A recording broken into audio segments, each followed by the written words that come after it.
Chris Armitage would have lived under Marxism, not fascism. Chris Armitage claims that the success rate in stopping fascism is 0%, and that once a leader like Trump wins an election, it's already too late.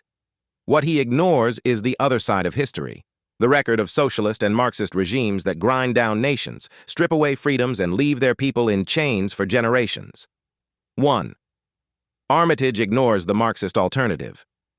If Chris truly believes Trump is fascism, then what was the alternative? The American people were staring down a Democratic Party increasingly captured by Marxist ideology, open borders, weaponized bureaucracy, centralized control, and the destruction of American culture in favor of globalist agendas. That's not freedom, and it's not democracy. That's soft socialism setting the stage for hard socialism. Had Trump lost in 2016 or 2020, Americans would have slid deeper into the kind of socialist Marxist regimes that ruled the Soviet Union, Mao's China, or Castro's Cuba. And unlike fascism, which has been defeated militarily and politically again and again, Marxist systems often last for decades because they choke off the economy, suppress faith, and break the human spirit. Chris never mentions that. Why? Because to admit it would mean acknowledging that Trump's victory stopped something worse. 2. The people saw through the lie. Chris sneers at conservatives who once thought they could control Hitler. That comparison doesn't hold up. The American people didn't hire Trump as some backroom scheme. They elected him because they weren't as stupid as Chris and his fellow Marxists assumed. They saw the corruption of Washington. They saw the endless wars, the globalist trade deals, the collapsing borders, and the weaponized agencies. And they said no. Trump didn't sneak into power. He won because the majority of Americans in key states recognized that the left's path was national suicide. 3. History proves Chris wrong.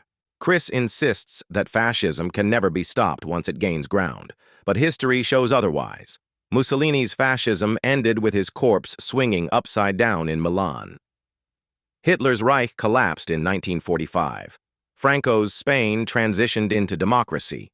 Portugal's Estado Novo fell. Greece's junta crumbled. Meanwhile, Marxist socialism? The USSR lasted 70 years. Cuba still suffers under it. North Korea is a living prison camp. China rules with an iron fist. If Chris wants to argue inevitability, he should be honest. It's Marxism, not fascism, that endures. 4. America is not Weimar Germany. Chris wants you to believe Trump equals Hitler, America equals Weimar, and the only outcome is dictatorship. That's lazy fear-mongering. America is stronger, freer, wealthier, and more decentralized than the broken states of 1930s Europe. The founders built checks and balances, and millions of citizens still carry both the spirit and the tools to resist tyranny. If anything, Trump's election was proof that Americans can still resist creeping authoritarianism, especially the cultural Marxism Chris wants us to accept as progress. Conclusion. Chris Armitage wants you to despair, to believe that Trump's victory is the start of permanent fascism. The truth is more straightforward. Trump won because Americans weren't as blind, naive, or gullible as Chris and his fellow Marxists thought we were. If Trump had lost, Chris would not be writing about fascism.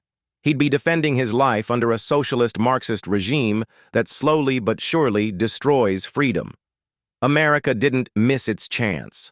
America took its chance and rejected the Marxist future Chris pretends not to see.